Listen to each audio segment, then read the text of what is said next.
I am, sweetie. You call me sweetie?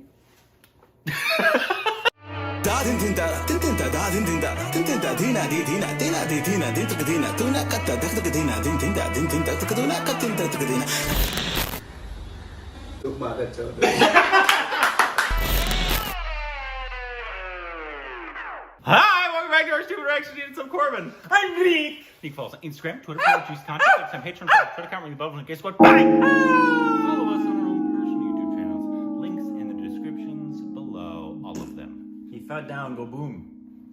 And today we're doing a movie review of a film that came out this year. What? It's a 2021 Tamil film, Tamil film, Karnan. I almost said Tamil film, Kannada. Not to be confused with Karnan the Barbarian. That's true. Do you like that one? Karnan the Barbarian? Conan. It's Conan, right? It was Conan. Conan. Yeah, I like Conan the Barbarian. You like that other Arnold one? My wife, Schwarzenegger. what was it? Death to Ming? What was that one?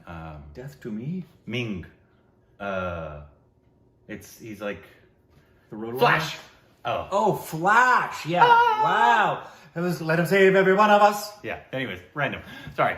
Stuff pops into my head. Yeah. So it came out in 2021. It actually came out in theaters in India, obviously before all the lockdown stuff happened. Yeah, the and second then wave. It dropped on Amazon, I believe, a week ago.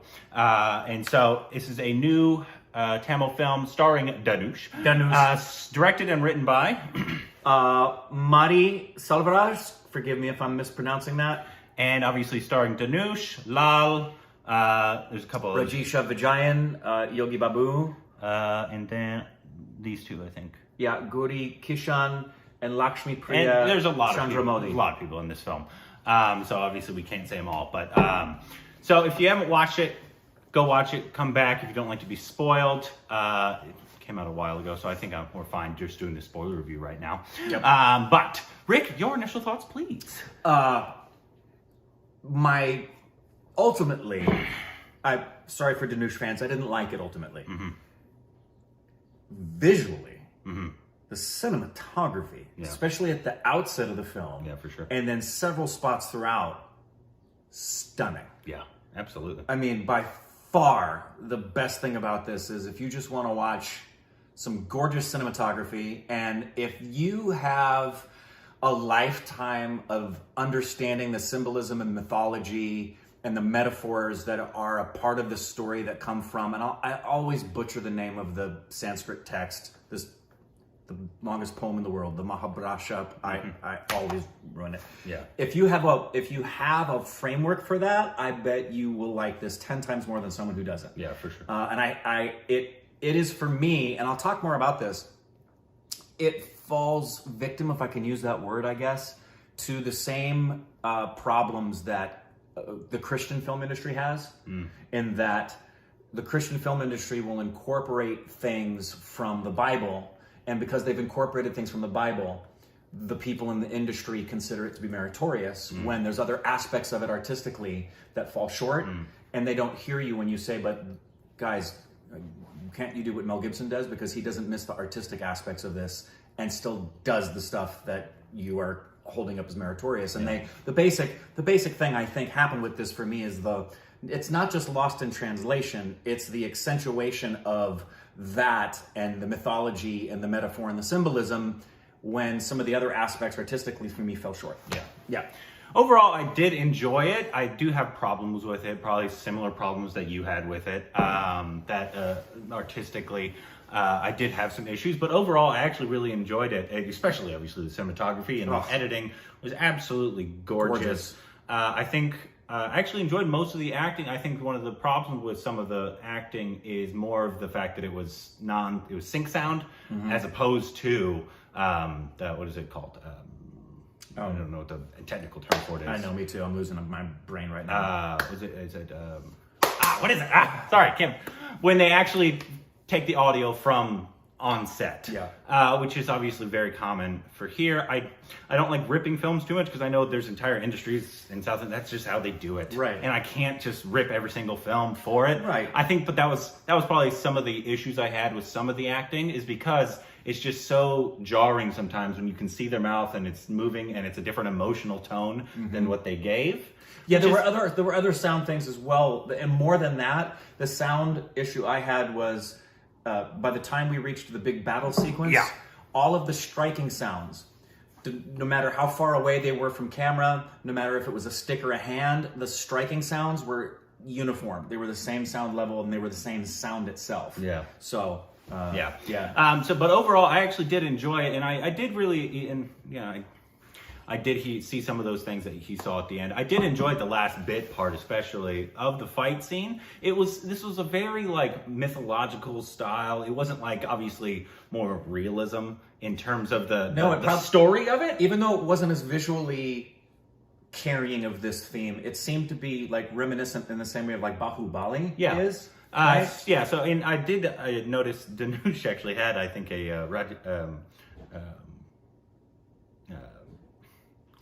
Rajnikant shirt on, actually, at one point. I missed that. And I actually think it was Tadabati.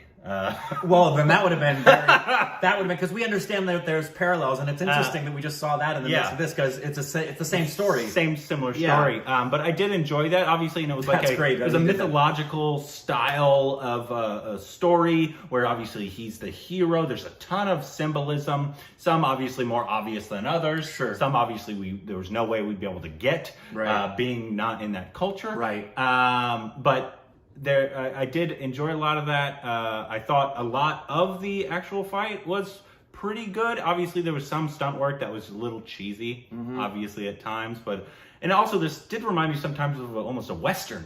Sometimes a little bit. Even the music behind it sometimes reminded me of a Western. Music was really good. Obviously, musical numbers and with Dhanush stuff were always going to be great. But I thought the overall score was excellent. Yeah, for sure. Yeah. And so I could see a lot of that. Let's talk about the acting. I thought Dhanush actually did quite well. It was very similar to his other role that we've seen in Vada Chennai. Yeah. And so I would love to see something even more different from him. Yeah, I get the feeling watching him that this kind of a film doesn't really give him the kind of thing that would expand what he can do thespianatically, to coin the phrase. You can tell he's a really talented actor. You can tell he can act. I actually enjoyed him both in this and in Vada Chennai.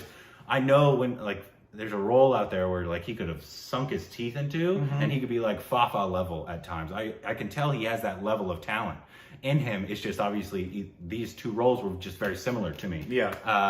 Of those two, but obviously he's a laundry list of roles that we've yet to see. So I would like to see brand new to him. I would like to see more from that. I think the main message of this the film overall, well, there was a ton of messages actually. Yeah. But the fact that it was a small village who was being obviously oppressed by the neighboring villages, by the police, by the overall system.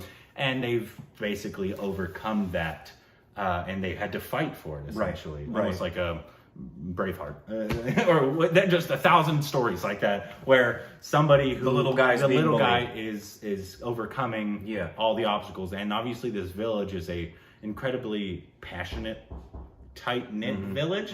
They have their problems with each other, but they're all very communal, and they will support each other. Yeah. If anything from the outside does happen. Yeah. And so I did enjoy a lot of that.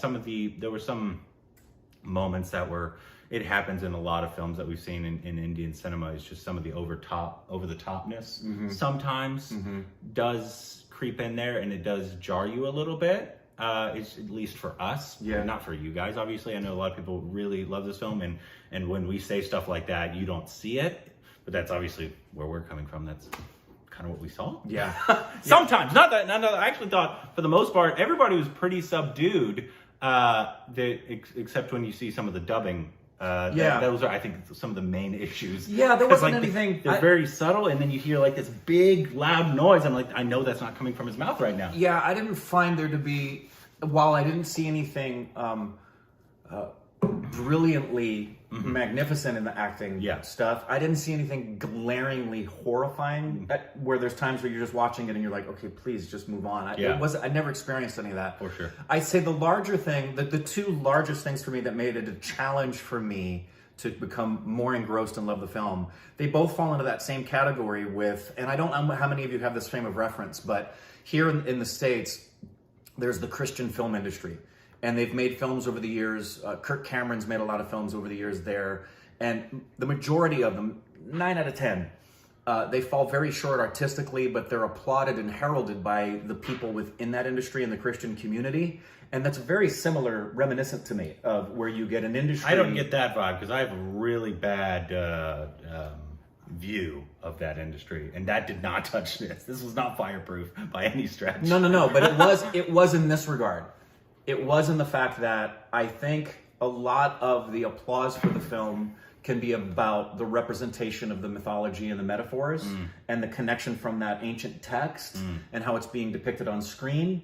And that in and of itself is enough to make it meritorious. And that's what happens a lot with a film like Fireproof or a film like God's Generals or any number of films that have come out of the Christian film industry where I'll be talking to other people who are Christians and they're like, did you see? And you see it and you're like, it was average. And like, no, it was so... And the reason they feel so good about it is because it's actually just presenting the texts and the moral compass that they want presented, but it's lacking in some of the artistry. And no matter what you say, they're like, the response isn't, oh, you're right.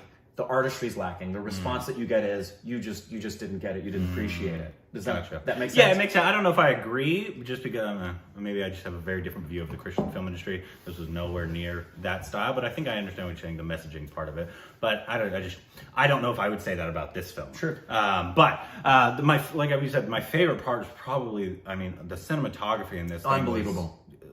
At the end of the year review, this might be in the conversation. Yeah, absolutely. Because some of the cinematography and editing of this film was so beautiful and brilliant, almost like Jalataku at times, because some of the night shots were insane. The opening of the film, I thought, if this is just a taste of what this film's going to be, I'm astonished. Yeah. Because it was a work of...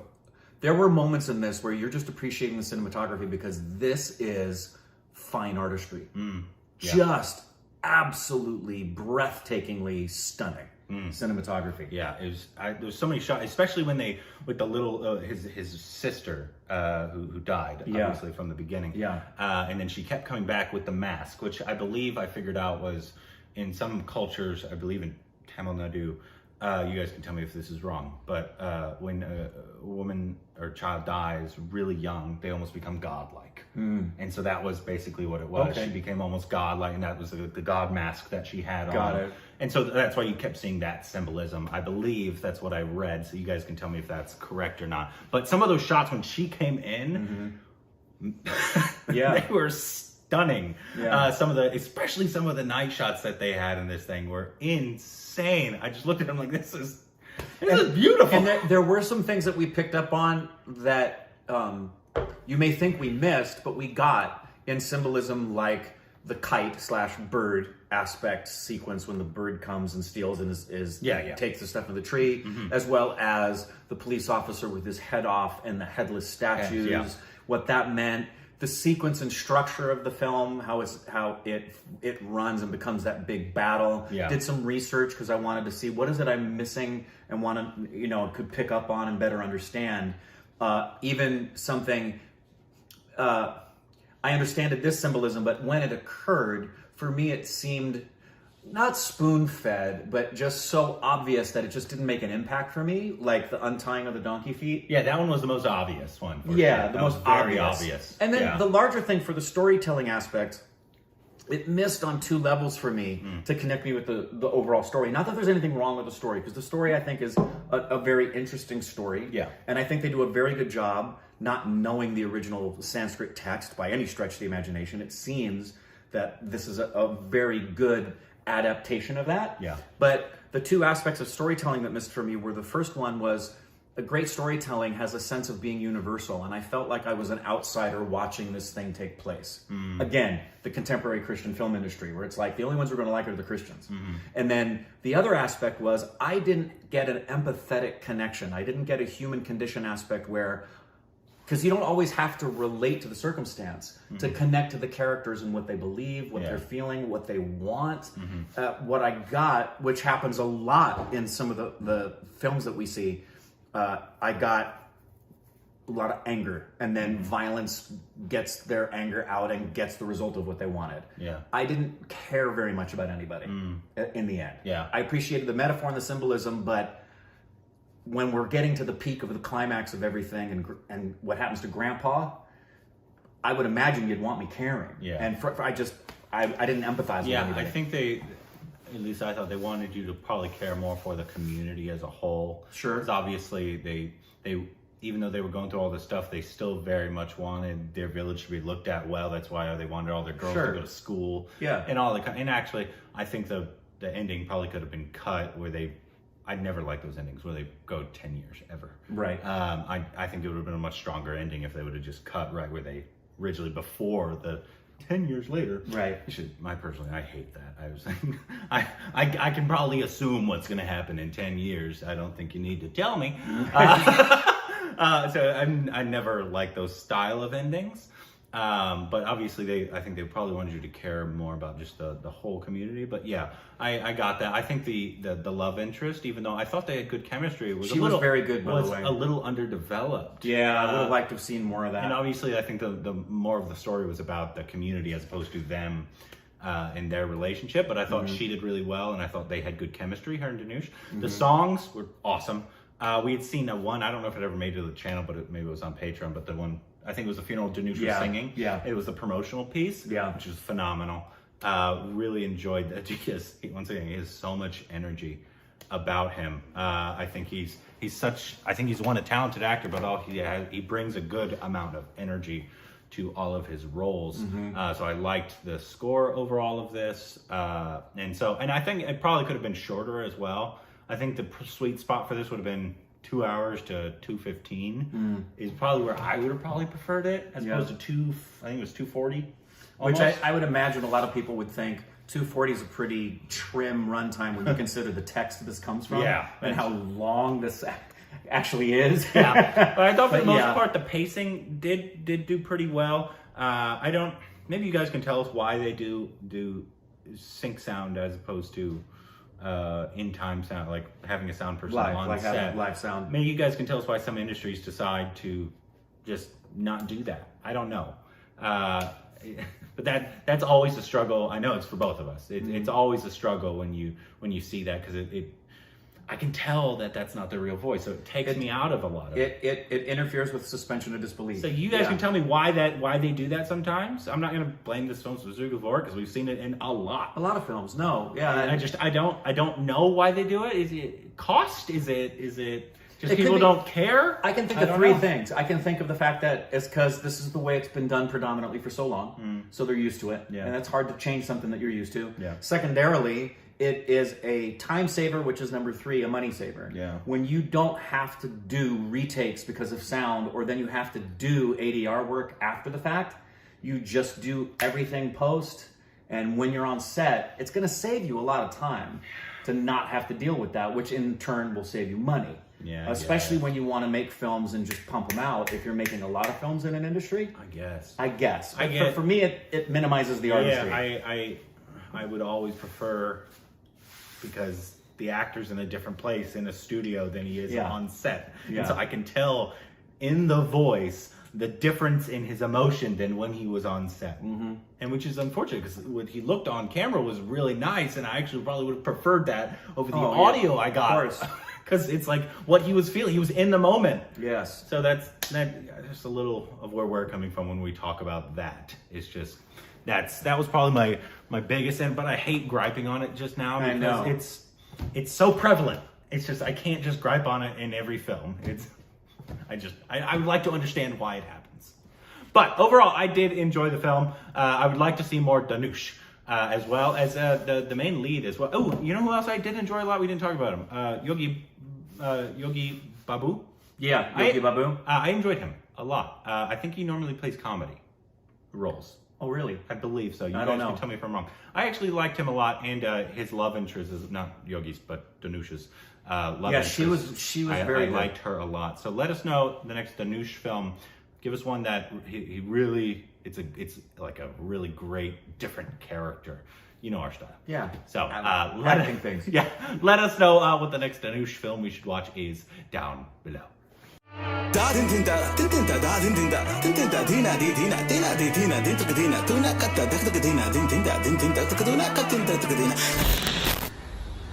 Tuna